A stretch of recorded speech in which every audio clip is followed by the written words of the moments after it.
reaching epidemic levels, and it's costing us billions of pounds every year. Deliberate crashes, bogus personal injury claims, even phantom pets. The fraudsters are risking more and more to make a quick killing. And every year, it's adding up to £50 to your insurance bill. Insurers are fighting back, armed with covert surveillance systems. There's a subject out the vehicle. Sophisticated data analysis techniques. And highly skilled, dedicated police units. They're catching the criminals red-handed. All those con men, scammers and cheats on the fiddle, now they're caught in the act and claimed and shamed.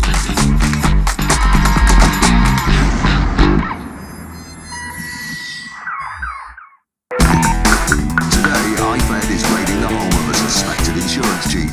The officers have found a handgun. Quite possibly everything in this house has been purchased from the proceeds of crime. An aircraft manufacturing giant finds a fraudster. I've seen an awful lot of these over the years, but it was still pretty staggering to watch. And a smashed up sports car is at the centre of a whodunit mystery. He was saying the rear end was completely smashed up. She said there was minimal damage to the rear end of the car. Photocopying can be pretty dull. Sheet after sheet after sheet, followed by collating and stapling ad infinitum. Imagine doing it all day. That's what Adam Roberts used to do for a commercial airline manufacturer. His career wasn't always this humdrum. Up until October 2007, he used to make these. Some of the biggest planes in the world. Adam Roberts was working as an apprentice aircraft electrician. He was working in an aircraft factory, helping to apply parts to aircraft wings. He could have expected to earn anywhere between $30,000 going up to $50,000 a year, depending on where he was working and his experience. The accident was on the 15th of October 2007, and what he said was that he slipped on debris while he was working. The injury was a wrenching injury to the back, a soft tissue injury which was alleged to have caused some sort of spinal problems. His injuries worsened over time, badly affecting his everyday life. Before the accident, he'd liked to go horse riding, playing golf, cycling and other such activities. But as a result of this accident and his supposed disability, he could no longer do that. He said they had to use a crutch all the time, and often two crutches. Due to his injuries, Adam was no longer capable of doing his job as an aircraft electrician. He tried it, but said he found it too physically demanding. He was saying that he was at a big disadvantage in the labour market because he was disabled, and it made a difference to his ability to work in future. It imperilled his ability to work in future. Roberts, now stuck in an admin role, decided to make a claim against his employer.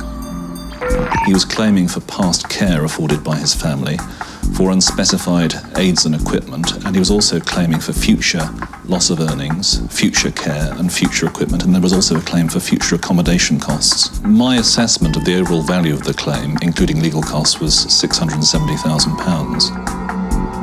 It was a massive claim. To see it through, Roberts would need to provide medical evidence of his disability. When he issued his legal proceedings, he supported his proceedings with two medical reports, one from a consultant orthopaedic surgeon and one from a consultant psychiatrist. And both of those doctors concluded that he had suffered injury in this accident and that that injury was responsible for his continuing disability. He looked to have a solid case. Just one more thing, the insurer's medical examination. When I got the papers, I went through them in detail, and there were a couple of things about the claim that raised my suspicions. There was no hard clinical pathology that our medical experts could find to justify the complaints. That was part of the issue for us in looking at this case very hard. There was a suggestion when he'd been examined in hospital that a test which is used to detect exaggeration had resulted in some not entirely straightforward responses.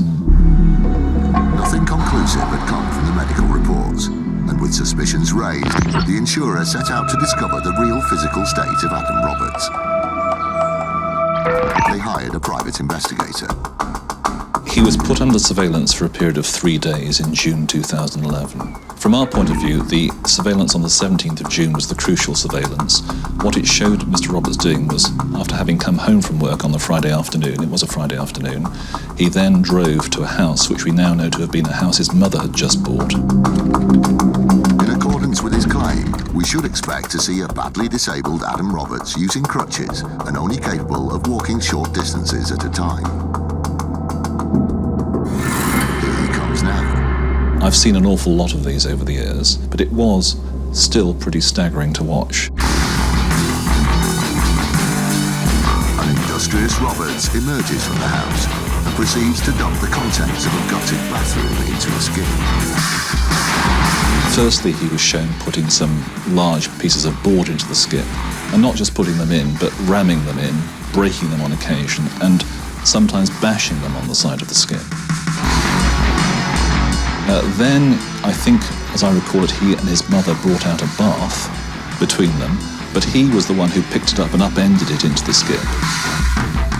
He brought out a lavatory system, there was a wash basin, there was a fire surround that he spent quite a lot of time bashing around and trying to get into the skip.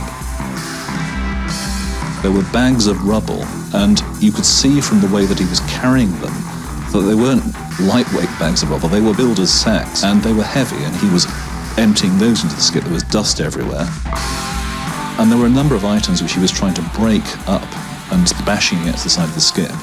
And it culminated, as I recall, with Mr. Roberts actually jumping into the skip and actually tamping stuff down with his feet, jumping up and down on the stuff a little bit, and generally trying to settle stuff down the skip by being in it. And that's the point at which, I just thought, oh dear. Roberts had tried to get a massive payout from the insurers. They weren't happy. They decided to take him to court.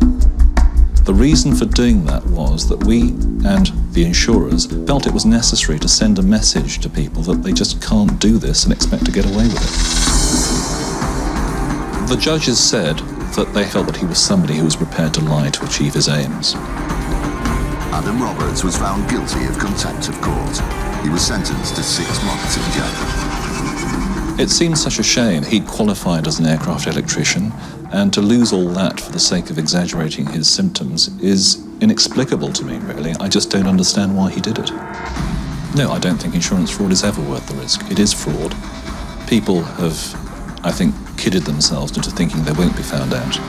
They will get found out, and when they get found out, as Adam Roberts' case shows, the consequences are very, very serious indeed. You can end up ruining your life. And for what? An injured man makes a £17,000 claim. He stepped out of the car and put his foot onto a manhole cover, and the manhole cover collapsed. And a fast car takes a whack. In most cases, they normally take a hammer to the back of it. Insurance fraud is on the rise, and if you have insurance of any kind, you're footing the bill. But the fraudsters have an ominous enemy.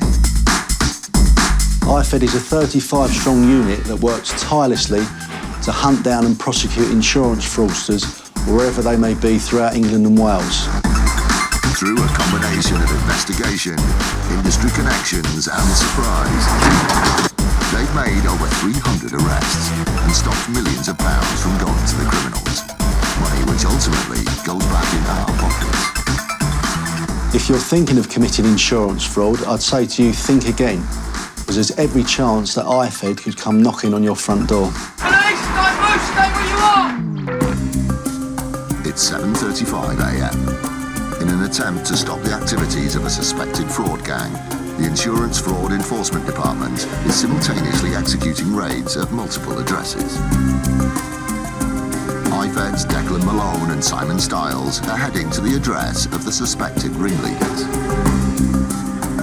This morning we're off to an address which is the home address of the main suspect in a fake claims management company where he's setting up fake policies online and making claims on accidents that have never occurred, and it's believed that the perpetrators have managed to have achieved something like £250,000 from their claims so far. The guy should be at his home address with his wife, who's also going to be arrested. It's one of 6 search warrants that are being issued simultaneously. Alex, hi. Yeah, we're just plotting up now. We'll be good to go in about 5. Because it's the house of the suspected ringleaders, as well as making arrests, they expect to find potential evidence of the gang's activities. It could be a big search. Declan and Simon are joined by representatives from the Ministry of Justice, local police, and the head of IFED, DCI David Wood.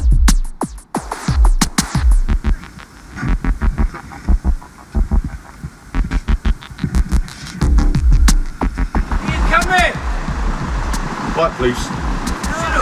Quiet, please. It's only 7:40 a.m, but the neighbours are out and about and agitated by the presence of the raid team.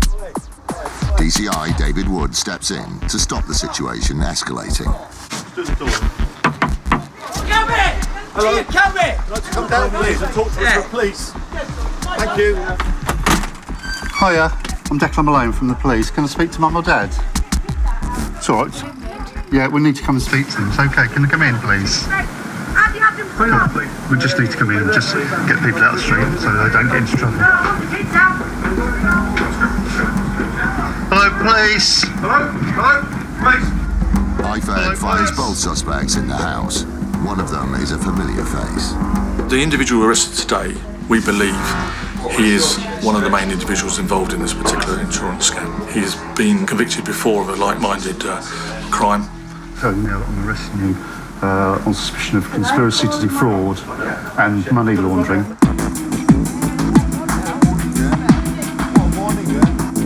Both suspects are taken to a local police station for questioning. That's half the job done at this location. We've taken away the main suspect and his wife. He's been arrested for conspiracy to defraud and for money laundering. She's just been arrested for conspiracy to defraud.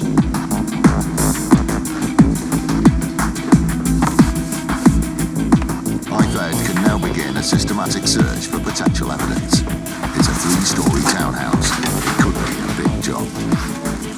It's important that we do everything, we don't leave any stone unturned. If we're doing a search, we want to do it properly. That's why we called in the experts who are fully trained and qualified in the current search techniques, even better than us.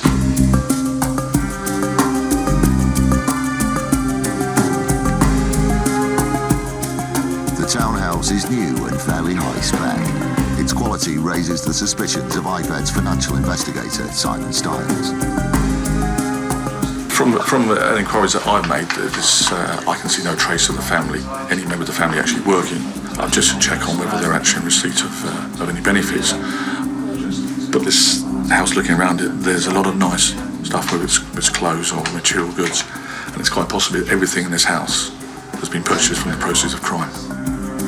Head of IFED, DCI David Wood, has received news from the other location of today's raid. Just received some breaking news from one of the addresses. The officers have found a handgun. They're not sure exactly what it is and what it isn't, so they've called out the local police firearms team to come and make it safe and identify exactly what the weapon is. IFED makes big discoveries in a small room. In the wrong hands, deadly. It's upsetting and annoying to see, especially with that's so close to where all the children are running next to their bedroom. This is a street in Shrewsbury. It looks fairly innocuous. Most people would feel safe walking down it. But watch your step. In 2012, local man Peter Finny was badly injured here. The culprit, a manhole cover. Peter Finny was a passenger in a car, and he stepped out of the car outside the Lion Hotel in Shrewsbury and put his foot onto a manhole cover, and the manhole cover collapsed and he injured his leg. The manhole was on private land. Its upkeep was the responsibility of a hotel. The hotel's insurer would have to bear the brunt of Peter Finney's claim. They had a look at the details. He had soft tissue injuries to his leg. It's something which is not visible, so it is, as it says, soft tissue whiplash is the most obvious example that we get, but it's anything which is not easy to detect or easy to see. His injuries were severe enough to force him off work. Loss of earnings and mounting medical bills led Finny to seek compensation totalling £17,000. For a claim of this size, the insurer needed to know more about the accident. We asked him to give us some more information, and eventually he provided a photograph of the manhole cover. This is what a well-maintained manhole cover looks like. The one Peter Finny fell down looked like this. It seemed as though the hotel had been negligent with the upkeep of the manhole. With cast iron evidence like this, Finny could look forward to getting his payout. But not yet. Peter Finney's claim had a few irregularities. Chasing further information, the insurer decided to visit the scene of the incident, the hotel in Shrewsbury. Since Peter Finney's alleged accident, the hotel had replaced the manhole cover with a new one. Although the manhole cover at the hotel was intact, they actually thought they'd replace it just to be on the safe side. But luckily for the insurer, the manager had kept the old one. And when they saw it, it turned Peter Finney's claim into a criminal investigation. The manhole cover that is in the photograph is a completely different construction. It's quite obvious to anybody that you wouldn't need forensic examination to see these were different manhole covers. And we referred him straight to the Insurance Fraud Enforcement Department. Finny was in big trouble. Since its inception, IFED's team of over 30 specialist detectives have made over 300 arrests. Peter Finny was in their sights. Detectives travelled to Shrewsbury and arrested Mr. Finny and interviewed him at the local police station. Mr. Finny stuck to his original story and maintained that the injury had been suffered due to the stepping on the defective, as he called it, manhole cover. Faced with a stubborn suspect, IFED decided to take the case to court, causing Peter Finny to crack. On the 31st of January 2013, Mr. Finny attended Shrewsbury Magistrates Court and entered a plea of guilty to the charge of fraud by false representation. Peter Finny was sentenced to 18 weeks imprisonment, suspended for 12 months, and ordered to do community service. It would have impacted on the hotel because there they are running their business when somebody chooses them to be the victim of a fictitious claim, and ultimately will impact on the premium that they'd have to pay had this person been successful in getting away with their scam. Jeremy Clarkson doesn't care for them, but many do. Porsche cars have always been associated with speed and style, and most people would agree they're not cheap. So when one takes a shunt, it generally results in a big insurance claim. The black car in this tunnel is a Porsche. Right behind the Porsche is a van belonging to Doncaster County Council. The driver of the Porsche, Mark Smith, is pretty annoyed right now, as the white council van has just smashed into the back of it. Luckily, the road layout meant the crash wasn't at high speed, so no one was seriously injured. At the time of the accident, according to our expert report, the van wasn't going more than 30 miles an hour, nor was Mark Smith. Even at that speed, fixing a Porsche doesn't come cheap. The repair costs came to £27,000. Mark Smith also filed a claim for whiplash and for the cost of a hire car until his was fixed. All in, the insurers of the council van were potentially facing a £100,000 claim. He would have got a high-end vehicle because of the Porsche he was driving, so he would have got like for like. So you're looking at a lot of money each day. It soon starts adding up. Before they could pay out on the personal injury claim and hire charges, the insurers needed to make sure all of the claims paperwork was in order. That's when they spotted a problem. They became suspicious when they obtained a statement from the van driver. When her statement came in, there was ambiguities between what she was saying and what Mark Smith was alleging. He was saying the rear end was completely smashed up. She said there was minimal damage to the rear end of the car. It was a big difference in opinion. Did the Porsche suffer massive rear-end damage, or just a small dent? The insurance company sent out a specialist examiner to look at the vehicle and find out whose statement was more accurate. When the examination took place, photographs were taken. Now, the rear end of this vehicle is completely smashed up. Pictures can prove that. The Porsche looked to have been severely damaged, which backed up owner Mark Smith's version of events. But before they paid out, there was one last question. why did the driver of the council van say that the Porsche drove off with a small dent in its rear? The insurers had one last thing to look at. The tunnel itself has got CCTV both at the beginning and at the end of the tunnel. When they played the CCTV footage, this is what they saw. What happened was Mark Smith came into the tunnel on the outside lane, which was completely clear, no traffic in front of him whatsoever. Van was driving on the near side lane. He suddenly pulls in front of the van and then slams on his brakes and does an emergency stop, causing the van to then rear shunt him. It looked like what's known in the business as a slam-on, a simple form of crash for cash. But Smith claimed to have good reason for his drastic manoeuvre. He was stating that he pulled into the near side lane and had to do an emergency stop because the vehicles in front of him were braking. When you look at the CCTV, they weren't braking. You could see a slight brake on the vehicle in front of him, but not enough for him to do an emergency stop. Mark Smith's case was falling apart. And if DC Kate Sibley needed one further piece of evidence against his claim, she had it. Remember that photo of his Porsche with the rear end smashed up? That's what he was stating happened in the tunnel, but it can be physically seen. Him coming out of the tunnel, the spoiler is still totally intact, very little rear end damage compared to what was seen in the photographs. The driver of the council van had said all along that the Porsche had driven away with a minor dent to its rear, and she was right. In order to maximise his claim, Mark Smith had further damaged his vehicle after the incident. In most cases, they normally take a hammer to the back of it, to the rear end of it, and smash it up like that. In this case, I don't know how he did it, and he never stated how he did it.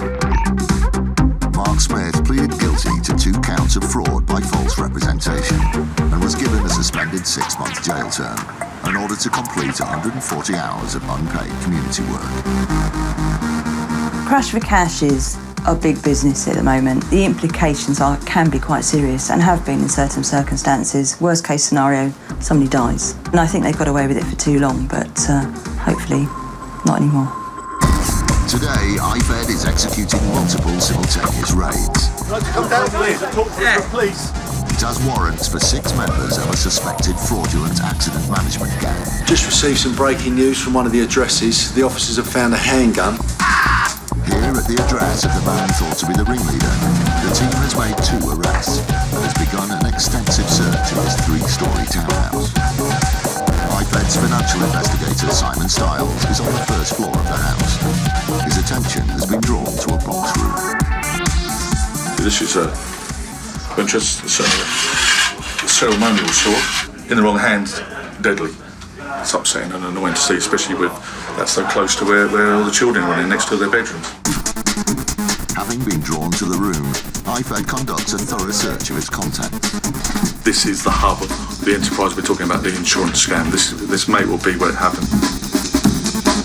It turns out the room is crammed with documents relating to vehicle insurance policies.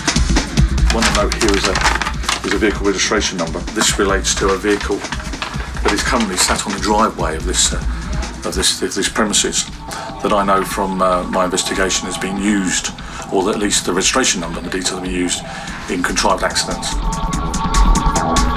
The car is meticulously searched for further evidence. We noticed on the front passenger seat there was some documentation, and even looking through the window we could see that was in relation to a road traffic accident, which were interesting, obviously in connection with the inquiry. So those bits of paper have been seized while we searched the vehicle, and they are entered into the evidence chain.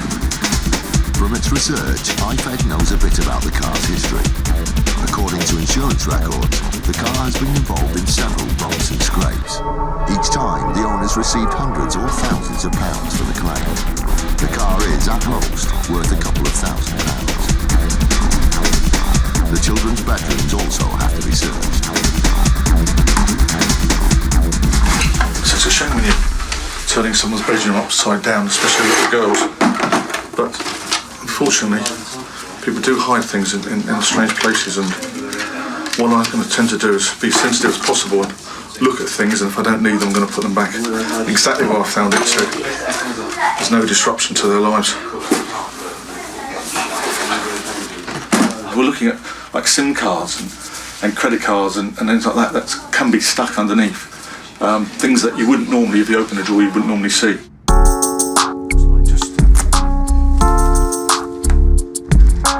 Simon has found something of interest in a school satchel. This book, as I've opened the first page, it's got a line here, cheap quotes online, and a phone number. As we're here for insurance scams, it may be something that will later may well incriminate that individual.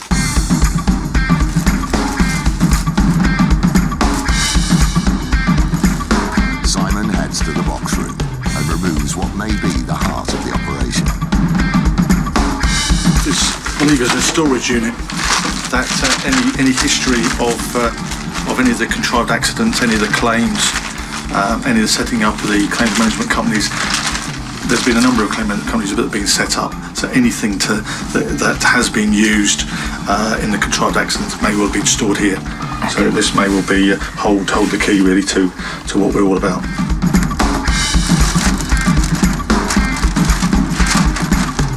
Today, DC Declan Malone is the exhibits officer. Anything taken as potential evidence has to pass under his nose. See, so far we've received vehicle documentation, logbooks, we've received computers, we've also got storage data devices that have been seized, so we're quite happy with what we've got so far. Declan has found some items of interest on the top floor of the house. He's got a contingency plan. He's got 2 driving licences in his own name, current ones, and also he's done the same with passports. He's got 2 of them, both British passports, in his own name with the correct details. Owning 2 passports from one country is highly suspicious and often indicative of criminal activity, so Declan is bagging them up. Every room of the suspected ringleader's house has been searched. iPad has found a bootload of potential evidence. This part of the multiple raid is done, and there's been a good result at the other raid location. Further breaking news, at another address we've uncovered a CS spray canister. So a person's been further arrested for possession of that article. And at a separate address, they found a selection of baseball bats and balaclavas, which we obviously suspect to be gang-related paraphernalia. So again, they'll be in the evidence chain, and questions will be asked of the suspects when they're interviewed later today. A good day at the office for DCI Wood and his fraud-busting team.